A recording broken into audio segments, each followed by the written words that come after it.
We begin this edition of the SportsMax Zone with a beautiful game. The Reggae Boyz and the Soca Warriors renewed their age-old rivalry on Thursday night at the Montego-based sports complex. And as expected, barely anything could separate the teams.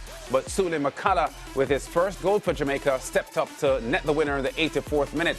Now, following the match, the TNT head coach, Dwight York, spoke to the competitiveness of the contest. Yeah, I thought it was a good game. I expected it to be competitive, which it was. Again, another opportunity to see two close. You know, Jamaica is obviously ahead of us in the ranking. Our target was to try and match them to see how far the gap is between the two teams, and we are fairly confident in terms of the outcome of the game, although the results doesn't gone our way. But I thought it was a pretty decent game from both sets of teams, and it was enjoyable to watch. Yeah, the Jamaica coach in the meantime, Steve McLaren, stressed the importance of his side keeping things simple. As a player to come in and to be, we tried not to bombard, we tried to keep it simple. You know, one or two things in terms of build-up, which I thought was good.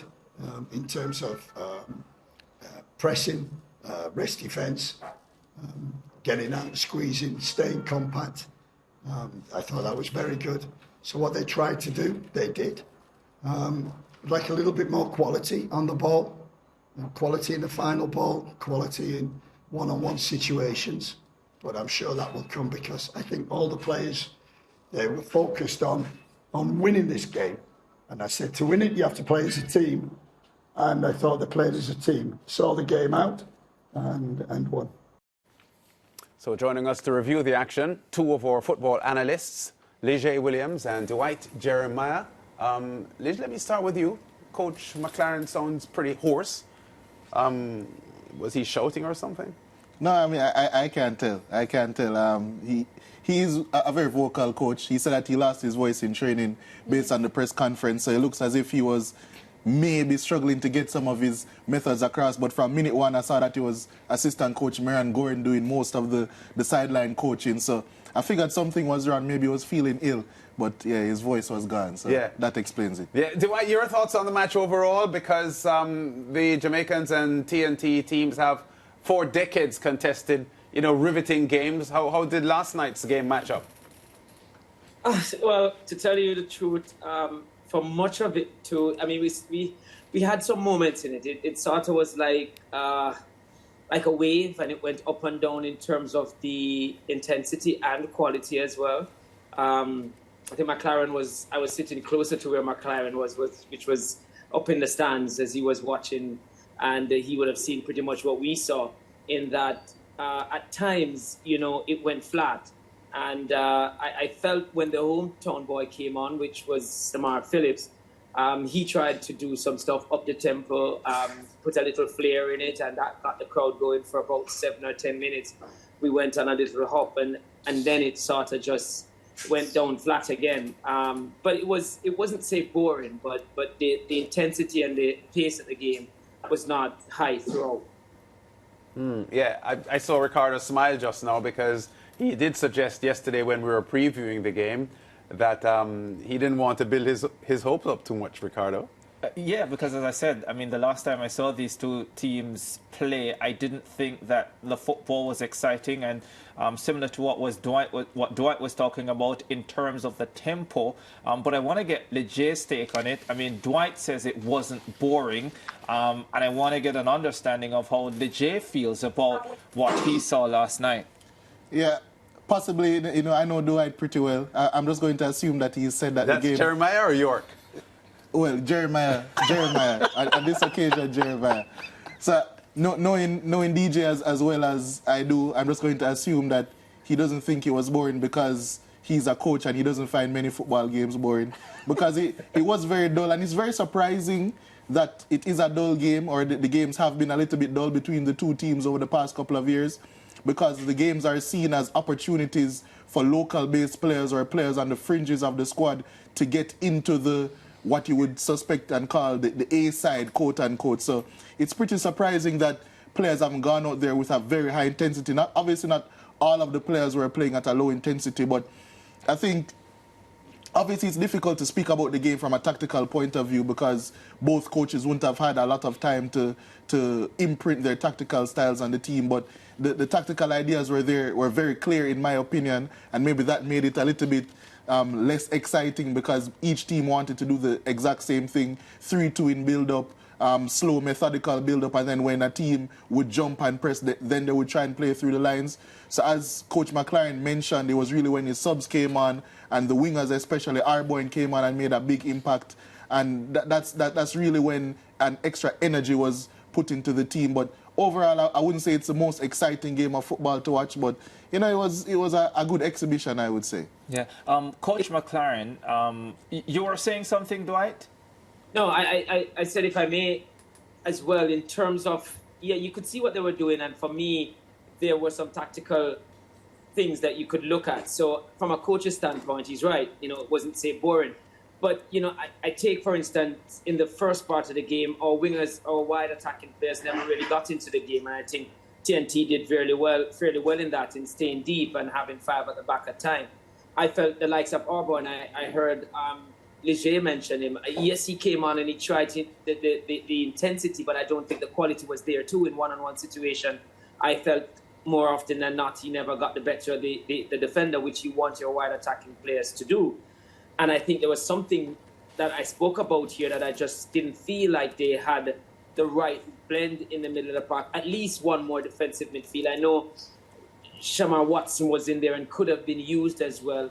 But McCall, at 32 years old, was used to play pretty much the entire game. I was sitting close to someone present, IRQ, who didn't really fancy that because of his age and the fact that he plays such a decent role for them and was pretty much the 6. And it was true to form that Anglin was more of the 8. And even when the likes of Guthrie came on, the quality as well, I don't think it occurred for him as well. And Phillips really doesn't have the discipline to stay as a D-mid. So I think, too, it epitomized what I was saying before about the lack of maybe like a Allen in there. Marlon Martin. Yeah, I agree with you holistically, Dwight. I think that because I've been saying this for the past week since the squad has been announced, that there were holes in terms of natural fits, and you were mentioning the wing areas and why they didn't look very bright to begin with. And I think when you think about how the wingers that started the game, which would be Kimoni Bailey and Jalmar Calvin, are used for club, and then how they would come and be used for country. When you think about Jalmar Calvin, yes, he plays off the right wing, but how Cavalier play, they are heavy transition team. So he's often either driving with the ball in space or breaking in behind. For Jamaica, he would have been tasked to hold with and then try and take on his man wherever possible. And for Kimoni Bailey, he tends to play off the right, and when he does play off the left, especially this season, we've seen him play a bit deeper as a left wing back with having more players surrounding him to give him runs. Because as a left-footed player, you know it can be quite difficult when you're playing on that left side because you can become very predictable in terms of your movement. So I think that the natural fits, and actually coincidentally, I'm hearing reports that Nikolai Fuller has been added to the team for Sunday. So I think that's a good addition to the squad because that's another player like Arboin, even though he tried to up the tempo, didn't have the 1v1 quality, but that's another player who I think can vary his game enough to add some extra quality to the Jamaica team. Yeah. I want to say quickly before you run away with it, it's surprisingly though that McGee, the team looked better without him in it as well. I felt he was coming too deep as a 10, and I think it's a holistic problem for Jamaica that we really don't have a proper 10 wherever level we play at. And he kept coming deep for it, and even one point he took the ball off at King, who we know King has the ability to pass. At one point he picked out Warner Brown with a very good pass. It's just the touch from Warner Brown was poor.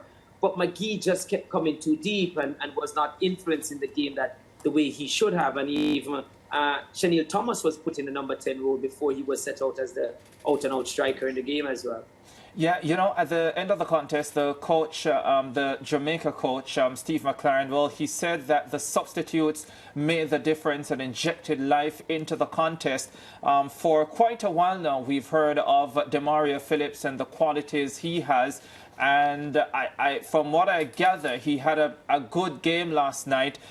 Leger, can you assess his performance and whether his impact was as significant as I have read? I don't think so because, as I said, I didn't want to delve too much into tactics because I think I would be doing a disservice to the coaching staff, seeing that they wouldn't have had a lot of time to work. But from what I saw from a tactical lens, if you think about what Trinidad were doing and what Jamaica were doing, as I said, they were both trying to build the exact same way, 3-2. But what Trinidad did more effectively than Jamaica was have central progression. Jamaica seldom had central progression in the game, meaning that they weren't progressing the ball through the middle. And that's why I think that we saw Tyreek McGee become generally ineffective in the game because he then had to drop deep because there was no passes coming straight from the middle to him. There was no connectivity there. So often Nothing new of Jamaican teams, by the way. That's why I said I didn't want to be harsh on the coach, but generally speaking, that's because what's of the limited time he's had to work with these locally based players that he would know very little about. Yeah, but at the same time, this is something that I wouldn't say I'm complaining, but this is something that I've seen from Steve McLaren teams of Jamaica relatively recently. So maybe that is his ethos, and these players are just playing towards it because at times as well, we saw Jamaica trying to bait the press, but Trinidad weren't pressing. So that also didn't make any sense. But as I said, I'm not going to lump on any issues here because this isn't a game for tactics. Yeah. I think, but there were obvious issues. Yeah. Just one quick one, Dwight. Your take on the Demario Phillips issue? Yeah, I want to add before Demario Phillips that one of our best inverted wingers came on, and he also upped the tempo, which was Green from Mount Pleasant. But I felt it was more because it was his hometown in terms of the club he's played for, Montego Bay United. So every time he tried to do something but he made a no-look pass, and that was good enough for the crowd in terms of getting them hyped up and making a lot of cheer. But maybe it speaks to the quality of the game overall that they were willing to hang on to anything that sort of looked right and was like a spark. But I don't think it was anything over the top in terms of a great cameo. It's just that the game was lacking in that. And he came in, he tried to up the tempo, he did some fancy stuff, and it was in Montego Bay, and he plays for Montego Bay United. So, but I felt though, comparable with some of the starters, it was much better in terms of their attitude towards trying up the tempo. Something to what Lijay says about going through the middle. I understand McGee wanting to drop, but you progress the ball through the middle if you have more persons ahead of the ball, so you break lines. And I'm saying, as a 10, he ought to stay. And he picked up one just outside the box where he went for the shot. With his skill, he could have gotten past that one defender. Or at least there was Warner Brown that was also there that he could have slipped through as well, along with Calvin. So I just felt the imagination and creativity was not there from him. And I felt he ought to have stayed atop. And then let us say the ball isn't progressing to him. But dropping deep, then you don't leave anyone for it to pass forward to except to go directly to the front net.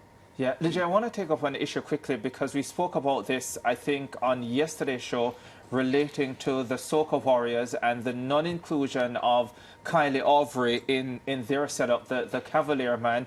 One, were you surprised he was not in this setup? And how do you think he could have influenced last night's game, if any at all? I was surprised that he wasn't included in the setup because he has been a relative mainstay since going into the setup. At first, I thought because that was the headline I saw that Aubrey isn't in the squad. So at first, I thought maybe they didn't pick any of the JPL players, but they picked literally every single other Trinidadian JPL player, including Nathaniel James, who has barely been playing. So I was surprised. One, two, I do think that he is a player that could add a lot of quality in 1v1 situations and on the transition as well. He's a highly technical player. So I do think he could have impacted the game. Would he have made a significant difference based on the tempo the game was being played at? No. But I think he could have added something exciting to the game, just like how Ricardo has added something exciting to the set, looking like a Calabar version of Michael Jackson in this jacket. So I do think that Aubrey could have made a big impact for sure. Well, I couldn't allow you to steal the spotlight, Lijay. You know that. Come on. All right. The next game is going to be on Sunday, Dwight Jeremiah, at the Anthony Spaulding Sports Complex. That's going to be in West Kingston. Do you suspect that we're going to see anything markedly different from what we saw in Montego Bay last night? Well, I heard Steve McLaren saying, the boys wanted to win the game, and to win the game, you have to do certain things.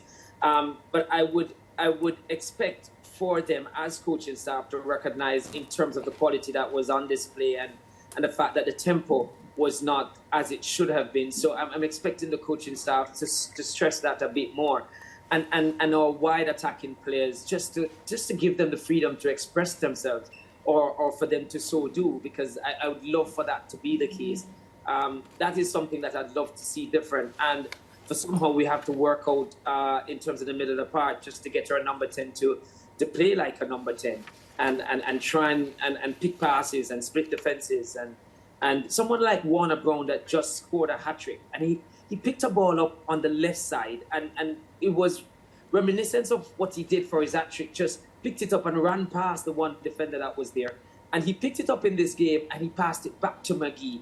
I just love to see the players expressing themselves somewhere. I felt they pretty much played with a little bit of tension, I felt. I don't know, maybe just feeling like it was an opportunity, and they want to hold on to it. But like sand in your hand, if you hold it loosely, you hold a lot more than if you try and squeeze it tightly. A lot will run through your fingers. So, I hope they just express themselves and entertain the fans somewhat.